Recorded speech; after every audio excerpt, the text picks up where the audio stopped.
اهلا وسهلا بكم مجددا، مرحبا بكم معايا في فيديو جديد ان شاء الله يفيدكم وتستافدوا منه وينال الاعجاب ديالكم وكذلك تشكروني عليه. دونك كيف ما كتشوفوا اليوم غنشارك معكم فانيد اولا دي جيلول ديال المعده. الناس اللي كيعانيو من المعده، الناس كيعانيو من حرقه المعده صراحه صعيبه شويه. دونك جربتوا كاع الدوايات، جربتوا كاع لي سيرو وما نفعكمش، دونك كنصحكم بهذا البرودوي. هو جديد زوين بزاف صراحه ورخيص، يعني كيبقى ب31 درهم. البواطه الصغيره كتبقى ب31 درهم. زوين بزاف بزاف على شكل جيلول، كيتخاد نص ساعه قبل الفطور الصباح.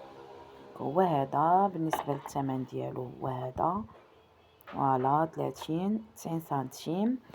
هذا هو الشكل ديالو، فيه الكبير وفيه الصغير.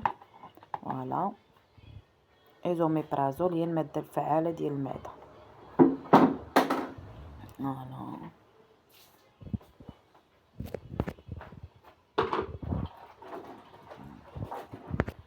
دونك اللي بغى يصور فوالا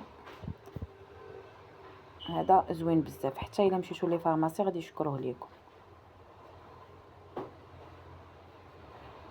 الثمن ديالو 31 درهم. فيه 7 ديال لي جيلول، كيجي على شكل جيلول. الاغلبيه ديال الدواء د المعده راه كيكون على شكل جيلول. فوالا